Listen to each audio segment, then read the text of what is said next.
South হলে ঘুরে বেড়াচ্ছি একলা একলা, জীবনের অভিজ্ঞতা অর্জন করছি। বাস্তবটা কি, মানুষ কীভাবে থাকে লন্ডনে সেটা একটু খুঁজে দেখার চেষ্টা করছি।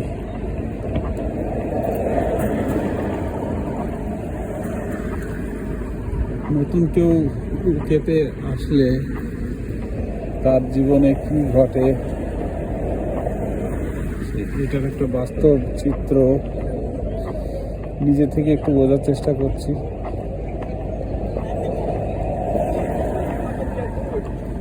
এখানে অনেক কঠিন জীবন,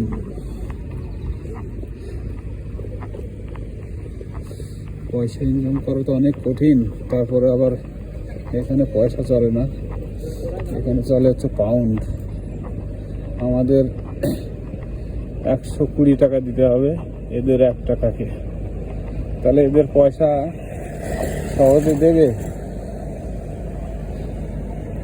এদের পয়সা তো সহজে দেবেই না, বরঞ্চ এদের পিছনে ঘুরে ঘুরে একেবারে হাঁপিয়ে যেতে হবে। এখানে বন্ধু ভাই কেউ না, সবার ফোন সুইচ অফ হয়ে যায়। যখন এসে ফোন করা হয় না, সব গলার স্বর সব ভারী হয়ে যায়, কাউকেই খুঁজে পাওয়া যায় না সঠিক সময়ে। কঠিন সময়ে খুঁজে পাওয়া কঠিন মানুষকে। এটা হচ্ছে বাস্তব চরিত্র। আজকে সকালে হেথ্রো এয়ারপোর্টে নেমে সেখান থেকে ট্রেন ধরে এসছি, এক জায়গায় ভুল করে নেমেছি। সেখান থেকে আস্তে আস্তে চলে এলাম সাউথ হল, যে এখানে সব পাঞ্জাবিরা থাকে, ইন্ডিয়ার মানুষজন থাকে। এদের কাছে একটু কিছু আশা করা যায় অন্যদের তুলনায়, কিন্তু তেমন কিছুই না, সবই এক। বিদেশে মানুষ সব যে যার কাজে ব্যস্ত, যে যার জীবন নিয়ে ব্যস্ত, এটাই বাস্তব। এই দেখেন আমার এই যে লাগেজ, আর এই আমি।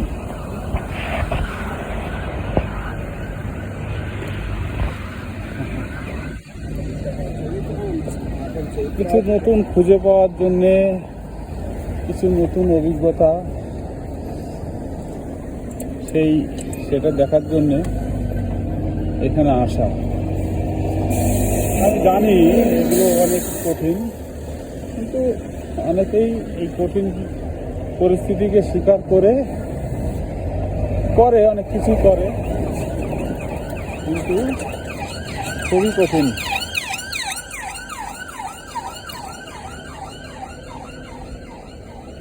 এখানে কাউকে আপন ভাবলে সেটা ভুল হয়। আপন বলে কিছুই নেই,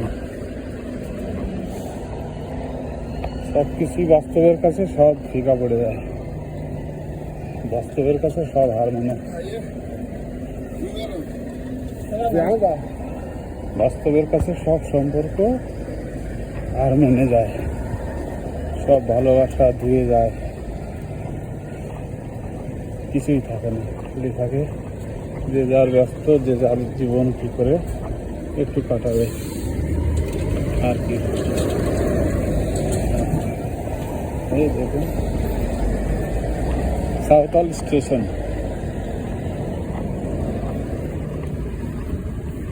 এই সাউথ হল স্টেশন।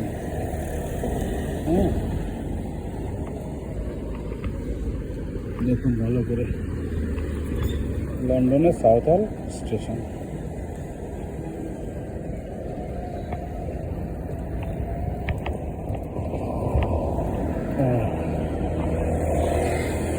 এখন আমি একটু 2 একদিন থাকার জন্য একটু একটা হোটেলে থাকবো।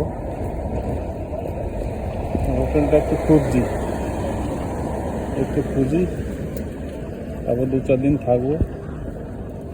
তারপর আবার যে জায়গার মানুষ সাদাসিধে জীবন কাটানোই ভালো। এত কঠিন জীবন আমার দ্বারাই তো হবে না। সাদাসিধে মানুষের মতনই ভালো লাগে।